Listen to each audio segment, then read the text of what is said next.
Assalamualaikum warahmatullahi wabarakatuh. Salam sejahtera untuk kita semuanya.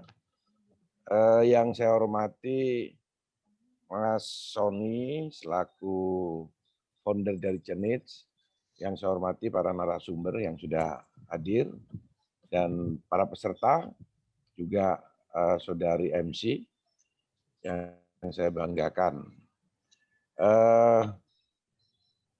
Pertama-tama marilah kita panjatkan puji syukur kepada Tuhan Yang Maha Kuasa bahwa pada siang hari ini Cenits dapat melaksanakan kegiatan webinar yang kesekian kalinya.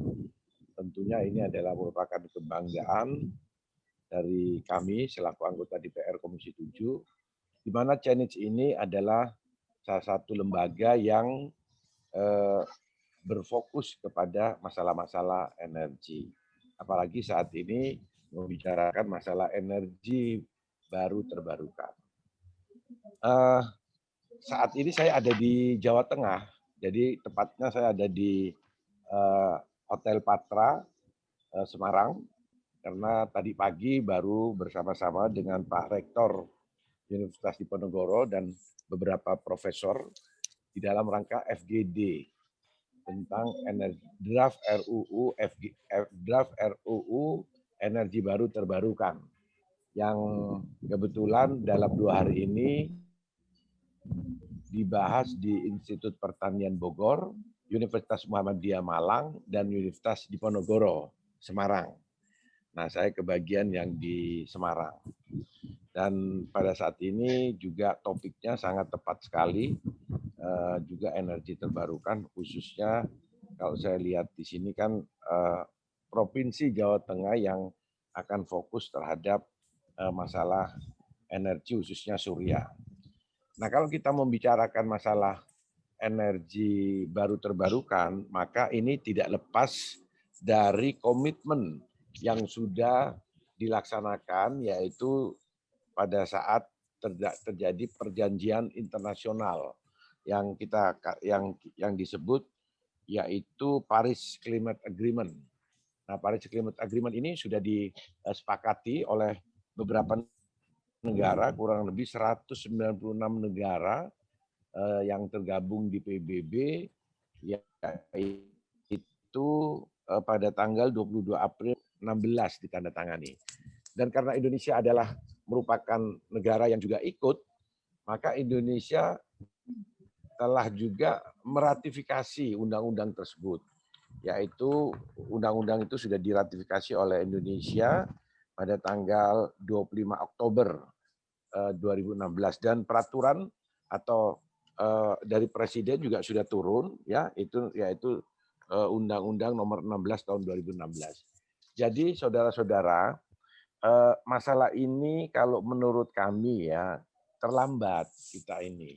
Sudah 4 tahun. Tadi dibahas juga di Undip bahwa kita termasuk tertinggal dibandingkan negara-negara lainnya yang ikut menandatangani. Nah, mungkin karena kita masih terpengaruh atau terbuai dengan energi fosil yang memang cukup berlimpah di negara kita, yaitu khususnya batu bara maupun minyak.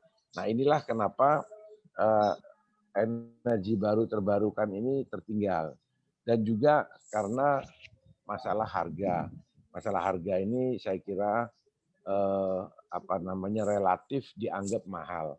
Padahal kalau kita melihat, tadi juga kita diskusikan, bahwa fosil itu tidak memang di dalam biaya produksinya, energi fosil terus khususnya batu bara. Nah, padahal kalau kita mau melihat komponen biaya itu tidak boleh dilihat hanya biaya produksinya saja, tapi harus secara keseluruhan, karena perekonomian kita itu masyarakatnya itu dengan dengan dipakainya profil fosil batu bara. Saya datang ke PLTU di mana itu, di Python. Nah, di Python itu ada 9 cerobong. Bayangkan 9 cerobong itu bekerja 24 jam dan dia mengeluarkan yang namanya CO2. Nah, bagaimana masyarakat di sekitar situ itu otomatis sudah terpolusi. Nah, sehingga berapa kalau diperhitungkan penyakit yang ada di sana, terutama penyakit ISPA, yaitu infeksi saluran pernafasan atas itu.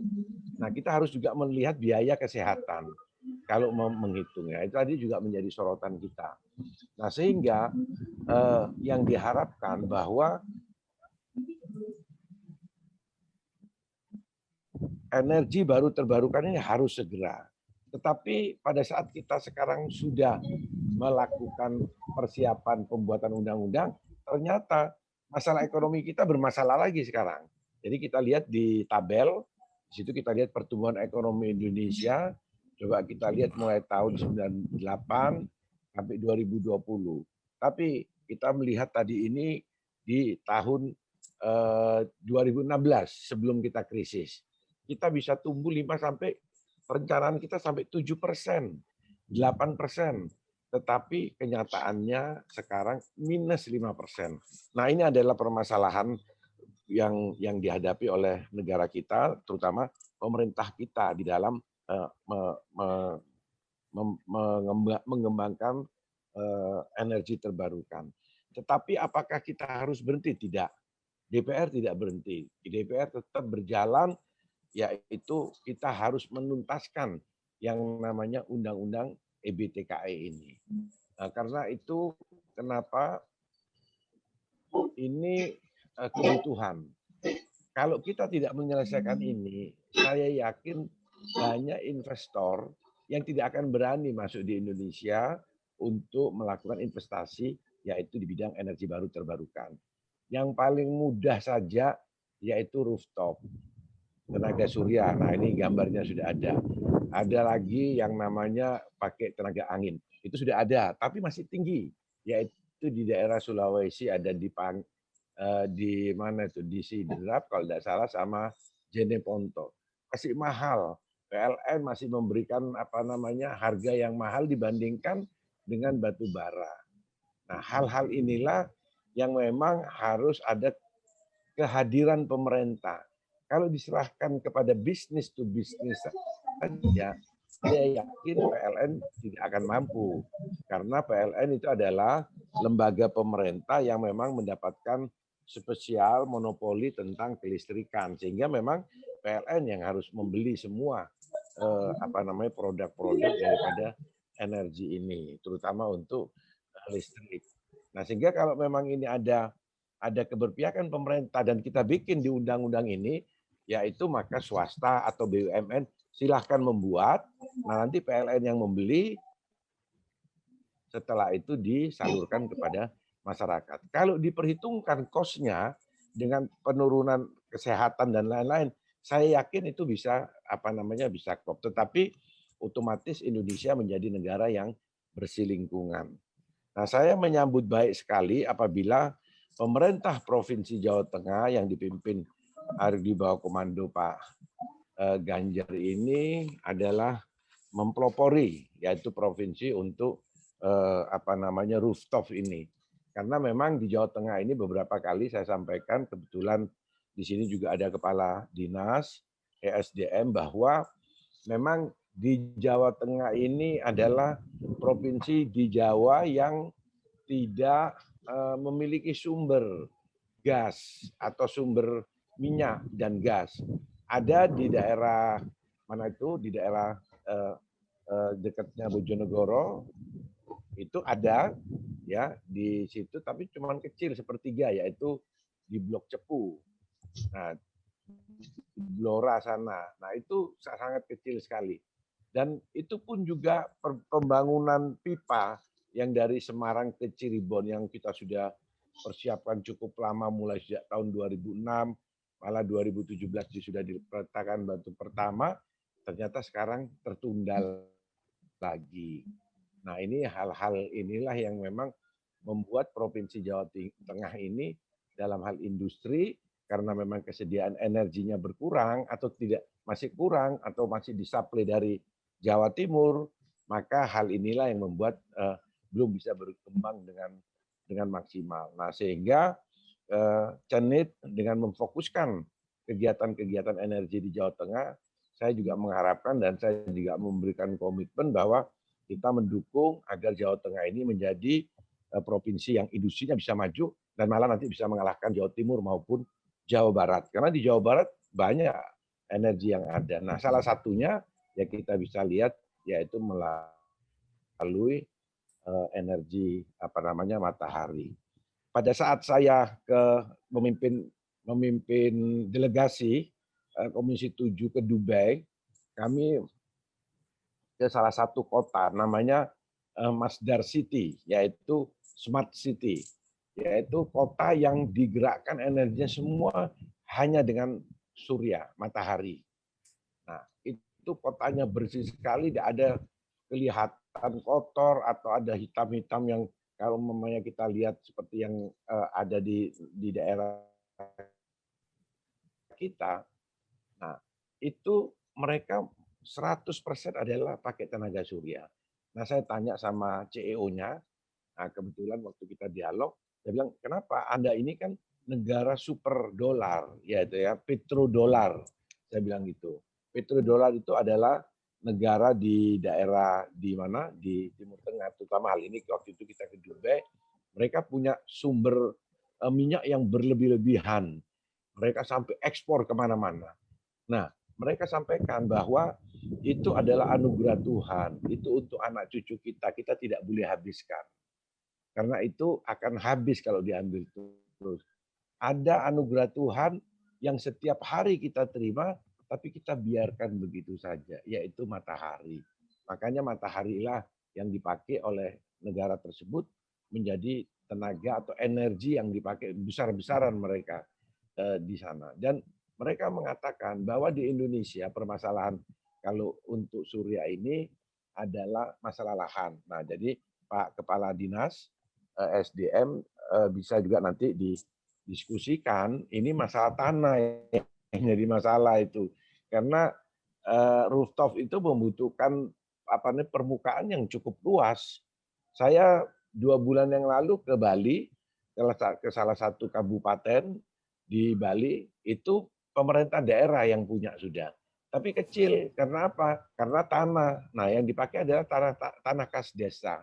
Jadi di sini supaya mulai saat ini tanah-tanah kas desa itu agar diinventarisir dulu semuanya, dan itulah yang bisa dipakai potensinya nanti untuk energi surya, karena ini membutuhkan tempat yang cukup luas. Beda kalau hanya di rumah-rumah tangga, itu kan permukaan di atap bisa dipakai, tapi kan tidak terlalu besar. Tapi kalau sudah dipakai untuk kota atau industri, maka harus ada satu paparan luasan yang cukup luas. Nah, tapi saya juga diberi solusi bahwa mereka menyampaikan kepada kita rombongan bahwa Indonesia kan negara yang pulaunya cukup banyak dan juga lautnya cukup luas. Nah, kalau laut itu kan tidak ada masalah, ya. Yang penting sudah di luar zona ekonomi, ya, itu berapa mil, 12 mil dari pinggir laut itu sudah bisa. Nah, kita diarahkan untuk memakai kapal-kapal terapung. Jadi kapal-kapal terapung itu dipasang lempengan ini untuk menangkap sinar matahari, itu adalah cukup bagus dan itu cukup, mau berapapun kan tidak ada masalah, tinggal kita bikin semacam kayak tongkang itu dan itu bisa dipindah-pindahkan, terutama karena negara kita ada daerah yang kekurangan, itu bisa ditarik itu kapal itu. Nah, ini saya kira satu hal terobosan-terobosan yang memang seharusnya bisa oleh Indonesia. Saya juga sudah melihat ada kerjasama antara Dubai dengan PLN di Cirata, saya kira di daerah Jawa Barat. Tapi saya tidak tahu betul bagaimana perkembangannya, apakah sudah dimulai dan sudah dimulai sudah sampai di mana. yaitu di danau, dengan PLN yaitu membangun yang namanya energi surya ini. Saya kira saya mendorong betul agar Provinsi Jawa Tengah bisa menjadi contoh daripada pembangunan energi terbarukan khususnya tenaga surya, dan saya kira mulai saat ini undang-undang karena sudah kita persiapkan, insya Allah kita harapkan paling tidak di tahun ini juga sudah selesai, karena ini adalah kebutuhan yang mendesak. Kecuali kalau memang ada kepentingan-kepentingan politik lain lagi ya bisa tertunda-tunda. Tapi saya kira kita bisa menyelesaikan dengan baik yang namanya undang-undang Cipta Lapangan Tenaga Kerja, Omnibus Law dengan tepat waktu pada waktu itu dan berhasil. Saya kenapa kok undang-undang energi terbarukan yang memang menjadi kebutuhan kita semuanya ini tidak bisa segera selesai. Saya kira itu pendahuluan dari saya di dalam diskusi webinar ini. Semoga nanti teman-teman narasumber yang sudah ahli-ahli ini bisa memberikan masukan-masukan yang lebih komprehensif. Saya kira itu pandangan-pandangan saya, dan selamat kepada Cenit di dalam melaksanakan webinar ini. Terima kasih. Wassalamualaikum warahmatullahi wabarakatuh.